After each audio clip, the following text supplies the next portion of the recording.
We're living in South Dakota on a small 3-acre farm nestled in the mountainside of an old mining town that has several mines still active in the area today. Back several decades ago, they had found huge gold deposits in the mountains. There was a huge dispute between the local government and the wealthy man who owned the entire mountain area, holding over 12,000 acres. The owner had begun mining when the local government halted their operation. They were going through the court system and were unable to continue mining. Meanwhile, they figured out who owned the gold found within the rocks of the mountains. The tale has it they began to illegally mine the mountains using underground tunnels that were hidden from plain view. It wasn't until one of the underground tunnels collapsed and the entire crew of men were killed that the local authority figured out they had continued the mining operation illegal. The entire place was confiscated by the government and the landowner was sentenced to death after court proceedings. They found him responsible for all the deaths of the miners who had died in the illegal underground tunnels. The history of this area really intrigues me, and I wish I could go back in time and see how the area was running in the golden days. Now the 12,000 acres have been used for new homes, parks, and a few lakes that still sit on the property. Story has it there is still gold being found to this day as hikers walk the mountains and find gold nuggets sitting on the top of the ground. Our house was built during the mining days and it's currently almost 100 years old. It's built very well with strong timber that is no longer available. I'm sure this house will last another 100 years easily. It has a lot of history to it and some carvings in the wooden walls that someone must have spent months or even years working on. Our entire living room wall has the mountain scenery engraved in wood that measures 14 feet wide by 8 feet tall. The details are fantastic. We get a lot of random noises in this house at night, which sounds like people walking around or the floor making noise as if someone was walking. But my dad says it's the way the house is built. The wood moves around with the temperature and makes the noises we hear. I don't know how true that is because I've heard very clear footsteps walking around while I've been home alone. I've also heard the occasional doors shut when nobody was in the area. I'm not really scared of the paranormal, so it doesn't really bother me as I'm quite interested in the unknown. I have a collection of scary storybooks that I read before bed. I'm quite the fan of the paranormal. Our house is 1,200 square feet, home with 2 stories. Down below we also have a basement that is rather large. It can also be used as a storm shelter. In case we get some thunderstorms, we can take cover down below. It's just a huge room with large concrete pillars holding up the entire house. We use it to store our extra household furniture, and there is a spare bedroom down here which the previous owners must have built. I was down in the basement looking for a box of cups we had stored down here, and I heard a noise coming from the other end of the basement near the spare room. I walked over to inspect the wind-like noise as it sounded to be coming from the inside of the room. I opened the door and could hear a gentle whistling of wind coming in the room. It sounded like it was coming from the closet. I followed the sound, and to my surprise, inside the closet there was a latch to another small wooden door. The hair on my arms instantly stood as I became freaked out and began wondering where this door might lead to. I hooked the latch while I used the light from my phone to brighten my view, and I managed to wiggle the wooden door open. I was amazed from what I saw. It was another empty room below our basement that looked like a tunnel path. I shined my light down and sure enough, it was a tunnel running underground as I heard the clicks of chains bouncing around. I freaked out and shut the door as fast as I could. I had just found a tunnel under my home and heard chains as if someone was down there. I ran back upstairs and waiting for my parents to get home, I told my father about the room I had found. As he told me to show him where it was, we headed down the basement as I showed him the door. My father opened it and used his flashlight to beam down the tunnel. I told him I heard chains moving around earlier as he glanced at me with a face of fear. He closed up the door and locked the room as we exited. I have no idea what the tunnel is, but my father has been reaching out to the real estate company who sold us the home, who told us a lot of the homes in the area have old tunnels from the illegal mining days. The miners used to build access to the mining tunnels through the basement of their homes. After doing some research, we found out our home used to belong to the man who was executed who owned the 12,000 acres of mountain land. He had built access to the private mining tunnel where he was extracting millions of dollars worth of gold every day before the government found his illegal operation.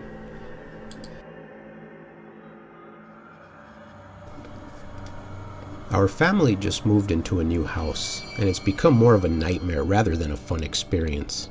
It began when my father was offered a promotion at his job.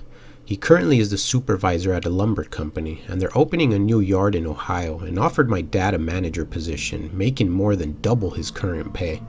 My parents spoke it out for a while and came to the decision that they could pay off a new house in just under 3 years if we conserve our money. The decision made complete sense.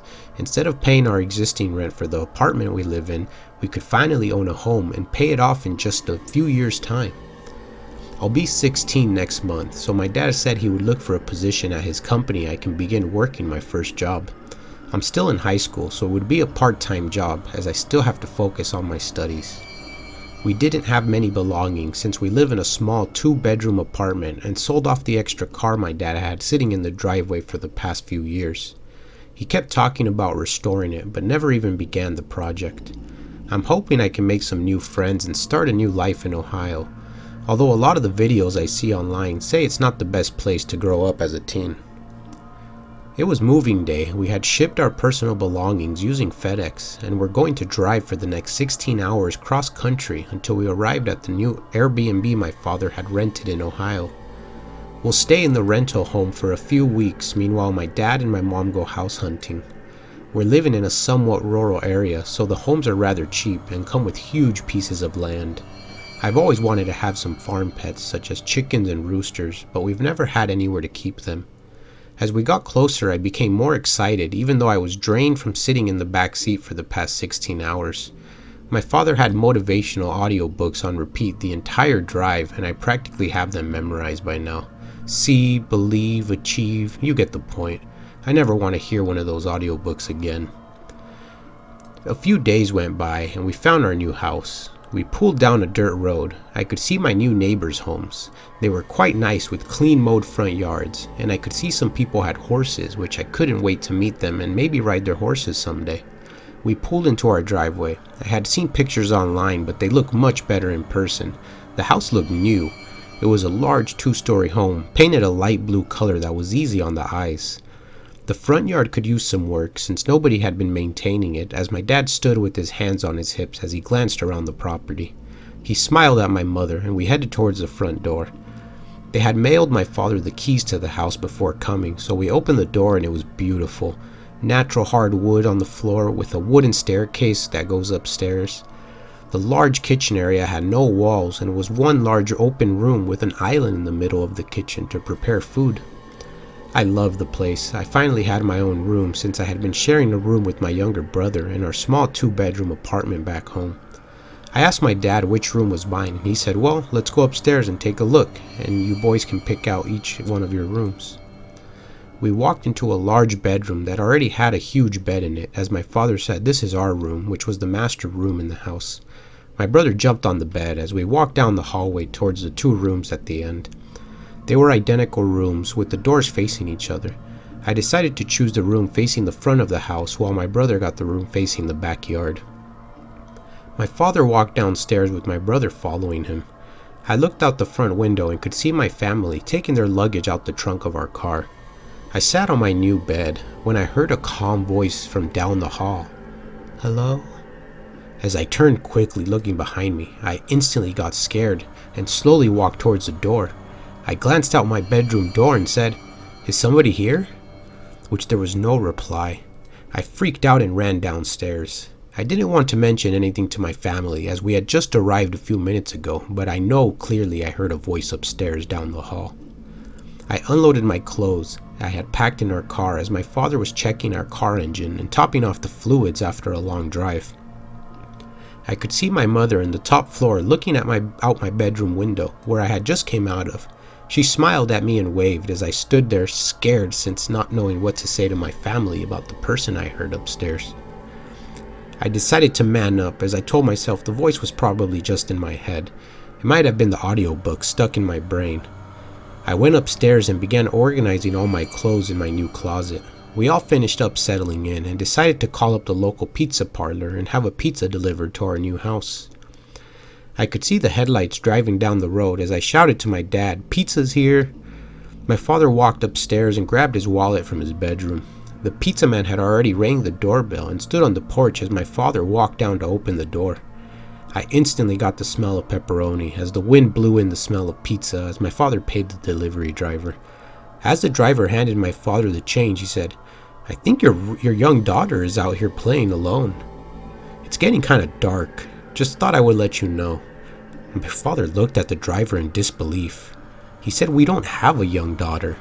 My father stepped outside, still holding the pizza in hands, as I could hear the driver say, "What the hell? There was a kid here just a few seconds ago." It seems something very unexplained is happening at our new house. As long as nothing bad happens, we will just have to live with it.